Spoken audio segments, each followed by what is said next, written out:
Cette vidéo comprend mes premières impressions sur la tenue de motion capture Rokoko Smart Suit 2 ainsi que ses gants. Il y a quelques années, j'ai commencé à expérimenter ces technologies grâce à la réalité virtuelle VRChat. Il y a quelques mois, j'ai créé ma première expérience sur Unity avec de la motion capture. Et plus récemment, j'ai eu l'occasion d'essayer l'équipement de mon IUT à Vichy pendant quelques jours. Je vais donc comparer la solution de Rokoko et mes trackers SteamVR puisque l'angle qui m'intéresse, c'est vraiment l'aspect temps réel sans aucune retouche, ainsi que la compatibilité Unity, Unreal et autres game engines. Pour ce faire, j'ai à la fois porté la tenue Rokoko et en même temps mon équipement VR, donc type Vive Tracker Lighthouse, avec l'application Mocap Fusion qui permet des fonctionnalités très similaires. Pour tous les passages en facecam, j'ai compensé le délai du matériel pour être synchro, il est d'environ 110 millisecondes. La tenue n'est donc pas vraiment adaptée à un usage en réalité virtuelle, mais j'ai quand même trouvé que c'était très intéressant d'essayer sur Unity afin de comparer les deux solutions. Donc là maintenant j'ai la face capture qui marche avec le téléphone et Rokoko. C'est tout envoyé en Wi-Fi, donc que ce soit la combinaison ou les données de l'iPhone. Et voir un petit peu si ça marche bien au niveau de la synchro labiale, au niveau des émotions, si quand je parle ça c'est convaincant ou pas. Tester peut-être un peu plus les mouvements de la bouche.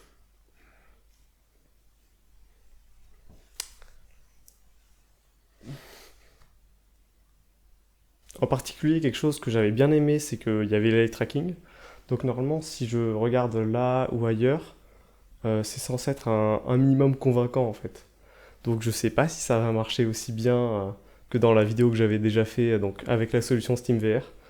Mais c'est le but d'expérimenter tout simplement. La tenue au global, c'est quand même un petit peu chaud, je trouve. Le téléphone, là, comme ça, quand je suis debout, ça marche plutôt bien. Ça bouge beaucoup quand même. C'est toujours mieux que moi, la solution avec des Kennex que j'avais fait. C'est pas aussi bien que si on avait du coup le téléphone monté avec un casque, puisque là, si je bouge trop sur le côté, on va plus avoir mon visage de capté, et encore que ça marche pas trop mal là tout de suite. On a des scratchs en fait qui sont ici, qui sont tout autour là, dans le dos. Et ils se sentent, la cousure, elle est pas tout à fait bien faite, je trouve.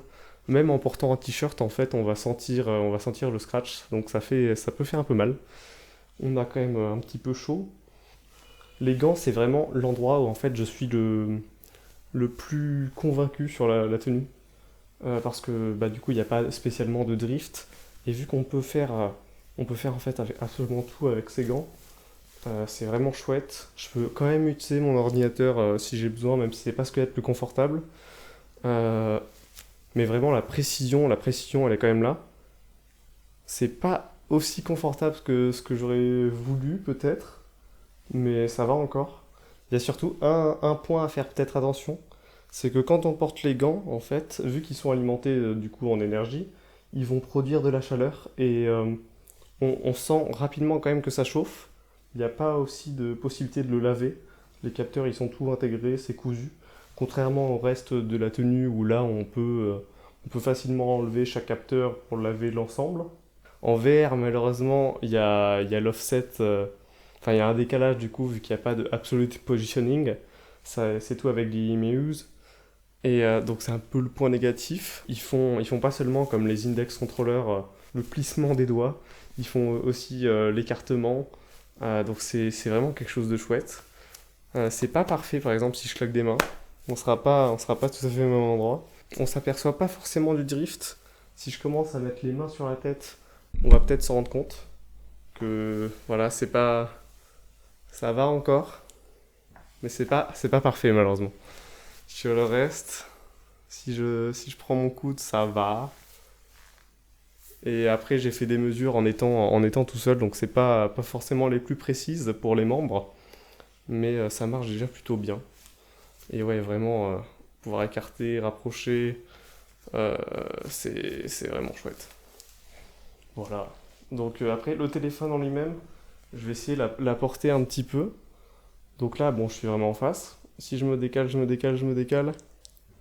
Et là, est-ce qu'on a... Oui, on a encore le signal. Ça marche. C'est franchement assez... Ça fonctionne plutôt bien. Il y a même la langue en soi.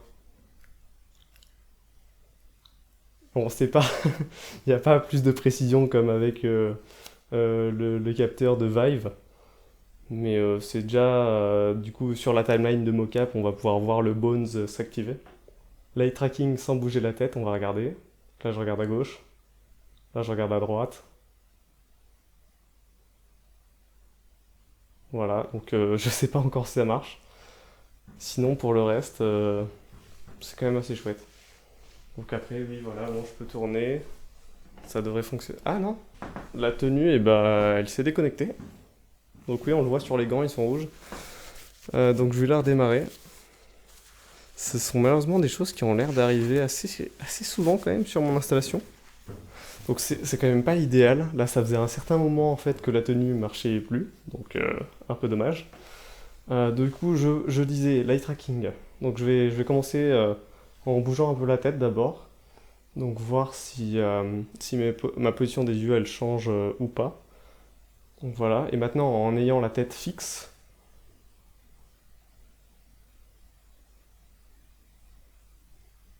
voilà. Donc mis à part les déconnexions Wi-Fi qui sont quand même un peu trop régulières à mon goût, il y a du coup quand même l'offset. On va avoir rapidement du drift. Donc sans avoir la station de base là qui coûte je crois dans les 3000 euros, je sais plus à vérifier, on va avoir du drift. Donc si je me déplace et que je reviens, je vais pas être exactement au même endroit. Et ça très rapidement en fait ça va être multiplié à chacun de nos déplacements. Dès qu'on est sur une chaise, si les deux pieds sont levés, alors là la tenue on va drifter vraiment très très vite. On peut le désactiver mais du coup on perd un peu l'intérêt de pouvoir se mouvoir, ça va être des actions beaucoup plus statiques. Là où moi j'étais bien impressionné, c'est être en tailleur, ça marche vraiment bien mieux qu'avec les capteurs Vive. Bon après moi j'en ai que 3. Mais forcément voilà, là ici on est sur du forward kinématique au lieu de l'inverse kinématique et bah il y a forcément des concessions que ce soit d'un côté ou de l'autre. Et j'espère que bah, dans le futur on aura un moyen de fusionner le tout. Pour rapidement revenir sur le problème du drift, on va le voir au fur et à mesure de mon enregistrement. Donc initialement je me suis calibré, l'avatar il est au milieu de la scène virtuelle, et à force que je me déplace, que je marche, l'avatar virtuel ne sera plus en cohérence avec la réalité, ça se répercute même sur l'angle, donc là où je regarde ne sera pas cohérent avec la scène virtuelle, donc ici la caméra je regarde plus du tout en face. Concernant la restitution de la marche par la tenue rococo, j'ai été assez surpris dans le sens où c'est loin d'être idéal, donc sans même parler du drift, l'avatar il va bouger de façon assez étrange, donc que ce soit au niveau de la tête et des jambes, les mouvements sont amoindris, les pieds peuvent glisser, ça donne vraiment une impression de flottement. Sur les trackers SteamVR, on a aussi du jitter et les problèmes d'occlusion avec les Lighthouse. Malgré ça, je trouve que le résultat avec les trackers est plus naturel, alors que j'en ai que 3 et donc il fait de l'inverse kinématique. Là, dans ce dernier exemple, je continue d'avancer et pourtant la tenue elle reste immobile. J'ai pu tester l'ancien logiciel Rococo Legacy avec un Vive Tracker et SteamVR. Ça permet de corriger l'offset et de rendre possible les déplacements verticaux, mais malheureusement, si le concept fonctionne, la tenue va quand même drifter avec le temps et donner un effet de moonwalk. Là, on est au final avec ce matériel beaucoup plus pour faire la motion capture de studio indépendant. Pour moi, si on veut aller vraiment plus loin, il nous faut une salle dédiée avec du coup la possibilité d'avoir d'autres appareils, donc par exemple des épées, des armes, qui seront captées elles aussi. Et donc là, c'est généralement du tracking par caméra, donc des caméras infrarouges avec les points, les sortes de balles de ping-pong. Et là, on est sur une échelle de prix qui est énorme en comparaison.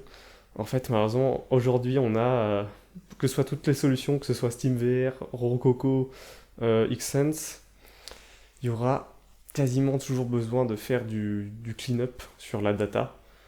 Et c'est plus ou moins facile en fonction du coup de la solution.